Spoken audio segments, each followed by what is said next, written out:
c'est toujours comme ça. Si tu gagnes le match le plus vite possible, tu es sauvé plus vite. Il faut le faire régler au plus vite, l'histoire. Une équipe qui construit en force, il prend beaucoup de confiance. Ils sont pas mauvais en ce moment et c'est à nous d'être à la hauteur. Et on voit une équipe qui a la rage, qui aussi ils se battent pour rester entre les deux. Je pense que c'est toujours une équipe, des équipes comme ça, c'est toujours dangereux. On ne regarde pas forcément à Perpignan encore, on regarde à ce week-end.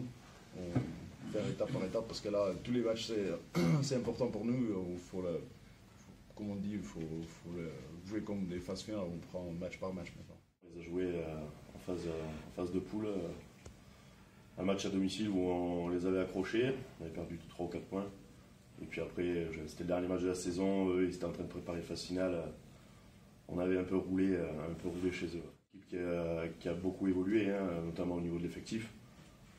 Il y a très peu de joueurs qui ont joué quand on était en Fédéral 1. Après voilà, c'est des points forts comme la mêlée, ils ont progressé. On l'a vu sur les deux ou trois derniers matchs, ils en ont fait un axe fort, les ballons portés. Et sur le fait que le ballon soit tout le temps en mouvement, voilà, c'est une équipe qui joue, qui fait vivre le ballon, donc à nous d'être vigilants sur la défense. Roublard, si on prend le cas de Geneker,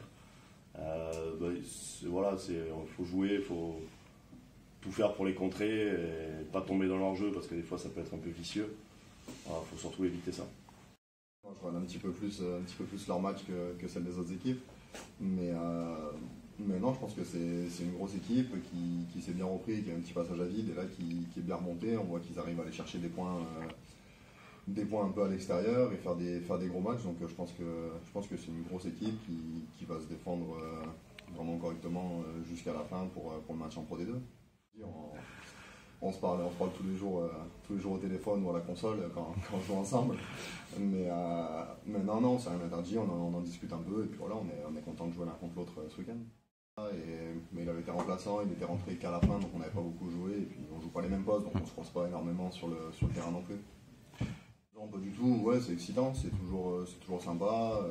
Puis moi, enfin, voilà, ça permet de le voir aussi à un autre moment, parce qu'avec le calendrier, on peut pas se voir forcément très souvent. Donc c'est sympa, et voilà, ça met une petite excitation en plus. Après, quand on est sur le terrain, on n'y pense pas, on n'a pas spécialement le temps d'y penser, on se rend pas vraiment compte que c'est son frère en face ou quelqu'un d'autre, quoi.